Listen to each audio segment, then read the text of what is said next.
আগে আওয়ামী লীগের বিচার রাজনীতির সিদ্ধান্ত পরে সাফ জানালো এনসিপি। সহি আওয়ামী লীগ বলে কিছু নেই, মন্তব্য তথ্য উপদেষ্টার। 2024 সাল ছিল অভিবাসন প্রত্যাশীদের জন্য সবচেয়ে বিপজ্জনক বছর, জানিয়েছে আইওএম। প্রাণ হারিয়েছে প্রায় 9,000 মানুষ। দেখছিলেন ক্রাউন সিমেন্ট সংবাদ শিরোনাম। কোনো রাজনৈতিক দল কার্যক্রম চালাতে পারবে কিনা তা পুরোটাই রাজনৈতিক সিদ্ধান্ত। এক্ষেত্রে সেনাবাহিনী কিংবা অন্য কোনো প্রতিষ্ঠানের এখতিয়ার নেই, মনে করে জাতীয় নাগরিক পার্টি এনসিপি। শুক্রবার রাতে বাংলা মোটরের দলীয় কার্যালয়ে জরুরি সংবাদ সম্মেলনে দলের আহ্বায়ক নাহিদ ইসলাম এসব কথা বলেন। এই সময় দলের দক্ষিণাঞ্চলের মুখ্য সংগঠক হাসনাত আবদুল্লাহ জানান, আগে আওয়ামী লীগের দৃশ্যমান বিচার নিশ্চিত করতে হবে, দল হিসেবে শাস্তি দিতে হবে, এরপর অন্য কোনো আলোচনা হতে পারে। আওয়ামী লীগ নিষিদ্ধের কোনো পরিকল্পনা সরকারে নেই। প্রধান উপদেষ্টার এমন বক্তব্যের নিন্দা জানিয়েছেন নাহিদ ইসলাম। বলেন, বিচার চলাকালীন আওয়ামী লীগের নিবন্ধন বাতিল করতে হবে। দলটি নিষিদ্ধে সবগুলো রাজনৈতিক দলকে ঐক্যমত্যে আসার আহ্বান জানিয়েছেন তিনি।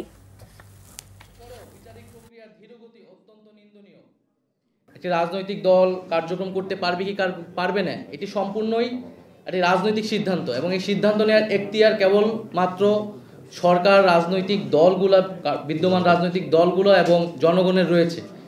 সেখানে সেনাবাহিনী কিংবা রাষ্ট্রীয় এমন কোনো প্রতিষ্ঠান তাদের আসলে এই বিষয়ে কোনো ধরনের মন্তব্য, পরিকল্পনা বা সিদ্ধান্ত প্রস্তাবনা দেওয়ার কোনো ধরনের এখতিয়ার নেই। তো আমরা মনে করি যে এই ধরনের চর্চা যাতে বাংলাদেশে না হয়, রাজনৈতিক সিদ্ধান্তগুলো রাজনৈতিক মহলই নিবে এবং সেটা গণতান্ত্রিকভাবেই হবে এবং সামনের সেই গণতান্ত্রিক প্রক্রিয়াতে আমরা উত্তরণ করতে চাচ্ছি। 5ই আগস্ট পরে আওয়ামী লীগের নাম, মার্কা এবং আদর্শ এই তিনটাই হচ্ছে অপ্রাসঙ্গিক। আওয়ামী লীগের আগে বিচার নিশ্চিত করতে হবে, তাকে দল হিসাবে বিচার নিশ্চিত করতে হবে, অপরাধ স্বীকার করতে হবে, তারপর অন্য কোনো আলোচনা হইতে পারে। এর আগে কোনো ধরনের আলোচনা হইতে পারবে না, ইম্পসিবল। বঙ্গবন্ধুর আওয়ামী লীগ বলতে সহি শুদ্ধ কোনো আওয়ামী লীগ নেই।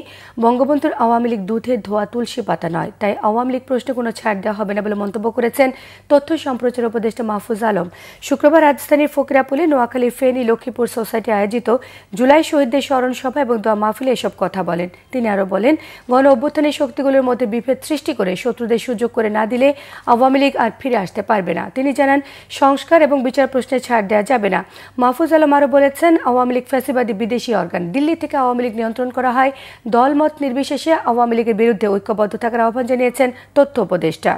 30 বছর ধরে বাঁশ বেতে সেতু দিয়ে চলাচল করছে সিলেটের ওসমানীনগর এবং সুনামগঞ্জের জগন্নাথপুর উপজেলার সীমান্তবর্তী অর্ধশত গ্রামের মানুষেরা। চরম দুর্ভোগে তারা। সিলেট থেকে দীপু সিদ্দিকের পাঠানো তথ্য ছবি নিয়ে থাকছে ডেস্ক রিপোর্ট। সিলেটের ওসমানীনগরের উমরপুর ইউনিয়নের শেষ সীমানায় বানায়া হাওর। হাওরের ওপারেই সুনামগঞ্জের জগন্নাথপুর উপজেলা। যাতায়াতে যুগ যুগ ধরে চরম দুর্ভোগে এই দুই জেলার অর্ধশতাধিক গ্রামের মানুষ। বর্ষায় নৌকা আর শুকনায় হেঁটে চলাই ছিল এখানকার হতভাগ্যদের একমাত্র ভরসা। 1996 সালে এলাকার কিশোর তরুণরা বানায়া হাওরের বারাক বিলে তৈরি করে বাঁশের সেতু। সেই থেকে শুরু, এখনো চলছে বাঁশ বেতের সাঁকো দিয়ে পারাপার। ফাঁকা রাস্তা নয়, মাটির রাস্তা। এখানে একটা ব্রিজ রয়েছে, এই ব্রিজের বাঁশের ব্রিজ তো হয়েছে, ফাঁকার ব্রিজ হয়েছে না। এখানে প্রতিদিন মানুষ, অনেক ছাত্রছাত্রী স্কুল, মাদ্রাসা, কলেজও তারা যায়। যাতায়াত সমস্যা খুব কষ্ট হয়। আমাদের গ্রামে গাড়িগুলো আয় না, কিভাবে আয় গাড়ি? এটা কি বাঁশের একটা ব্রিজ, 2টা ব্রিজ করছিলাম। আজ পর্যন্ত এই বাঁশের ব্রিজ আমরা ভাগ্য পরিবর্তন হয়েছে না। নৌকা দিয়ে যায় গেলে নৌকা বুড়ি যায় কি, একবার নৌকা একটা বুড়ছিল বুড়িয়া, মেয়েরা খুব কষ্ট করে। এই এলাকা সব থেকে নিপীড়িত এবং অবহেলিত। কেউ আমরা কোনো জনপ্রতিনিধি বা কোনো একটা সেক্টরে আমরা ইবাদি খেয়াল করবো না।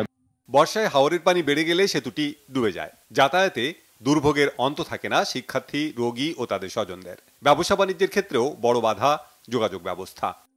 রাস্তাঘাটে বাস করতে পারে না, কারণ নৌকা আইলে, এখনো নৌকার সময় আইলে নৌকা লাগে, কারণ পানীয় অবস্থা হলো রাস্তাঘাট ডুবাইলে। হিসাবে আমরা এখনো রাস্তাঘাটে নিয়ে খুব কষ্ট তো আছি। 30 বছর ধরে সব সরকারের আমলেই বিভিন্ন দপ্তরে সেতুর জন্য আবেদন করেছেন ভুক্তভোগীরা, কিন্তু কোনো উদ্যোগই নেওয়া হয়নি।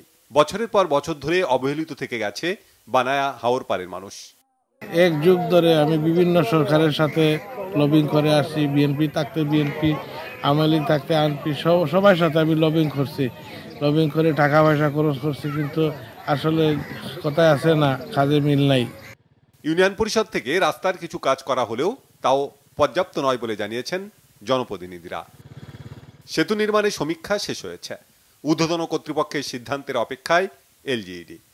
মাটি পরীক্ষা সহ যাবতীয় যে তথ্য, জিওমরফোলজিক্যাল মানে নদীর গতি প্রবাহ, নদীর দিক, তারপর সামাজিক যে আর্থিক যে অর্থনৈতিক যে বিষয়গুলো, সেগুলো কি ইম্প্যাক্ট করবে, এগুলা সব রেজাল্ট আমার জানা মতে মাস দুয়েক আগে এটা উপজেলা থেকে এগুলো সব পাঠানো হয়েছে, জেলা হয়ে সদর দপ্তরে চলে গেছে। একটি সেতুর জন্য আর কত অপেক্ষা করতে হবে জানে না বানায়া হাওরবাসী। Banglavision news desk.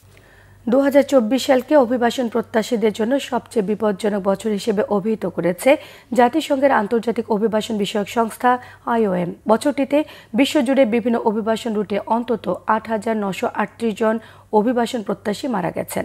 শুক্রবার জাতিসংঘের এই সংস্থাটি জানায় 2014 সালের পর থেকে অভিবাসীদের মৃত্যুর হিসেব রাখতে শুরু করেছে তারা।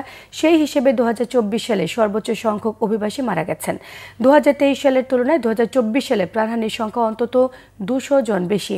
IOM এর মিসিং মাইগ্রেন্ট প্রজেক্ট অনুযায়ী 2024 সালে শুধু এশিয়া মহাদেশেই কমপক্ষে 2,778 জন অভিবাসী মারা যায়, যা আগের বছরের চেয়ে 624 জন বেশি। মৃতের হিসেবে দ্বিতীয় অবস্থানে আছে ভূমধ্যসাগর। 2,452 জন অভিবাসন প্রত্যাশী মারা গেছেন ভূমধ্যসাগরীয় অঞ্চলে। অভিবাসন রুটে মৃত্যুর তৃতীয় সর্বোচ্চ সংখ্যা আফ্রিকায় রেকর্ড করা হয়েছে। আফ্রিকায় 2,242 জন মারা গেছেন। এই ছিল এখনকার মতো। পরের সংবাদ সকাল 11টায়। এছাড়া বাংলাভিশন সংবাদ এবং সংবাদ সংশ্লিষ্ট অনুষ্ঠান দেখতে ভিজিট করুন www.bbnews24.com, facebook.com/banglavision news, সাবস্ক্রাইব করুন youtube.com/banglavision news। সঙ্গে থাকায় সবাইকে ধন্যবাদ।